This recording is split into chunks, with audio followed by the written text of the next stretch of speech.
soc valenta, aprenc a afrontar 1000 valvolences humanes, no acoto el cap per qualsevol cosa, sense acotar mai el cap, i ja reconeguda per les institucions democràtiques, va morir el 1984.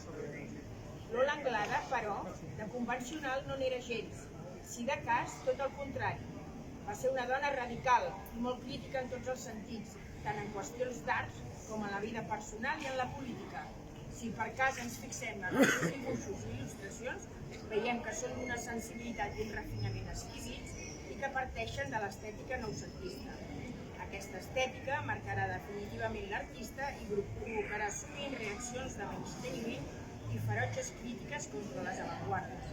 En l'aspecte polític, el seu compromís ideològic amb la república i amb el catalanisme és total.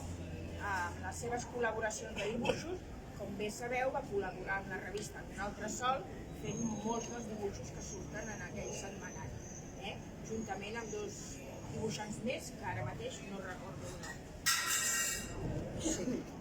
Confrontats amb Lola Anglada, els d'avui, que tant s'omplen la boca i rosseguen Catalunya tot el dia, semblen uns infants de bressol. La seva valentia en aquest sentit i el seu amor per Catalunya i la llengua són incomparables i definitius. Mai no va voler que el seu llegat sortís de Catalunya, ni ella marxar-ne malgrat el perill que corria.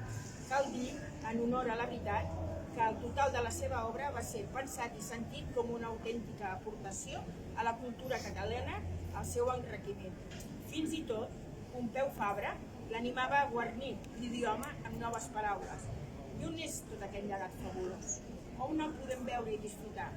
Quan el seu radicalisme íntim com a personalitat independent i de caràcter sempre va interposar l'art per damunt de totes les coses.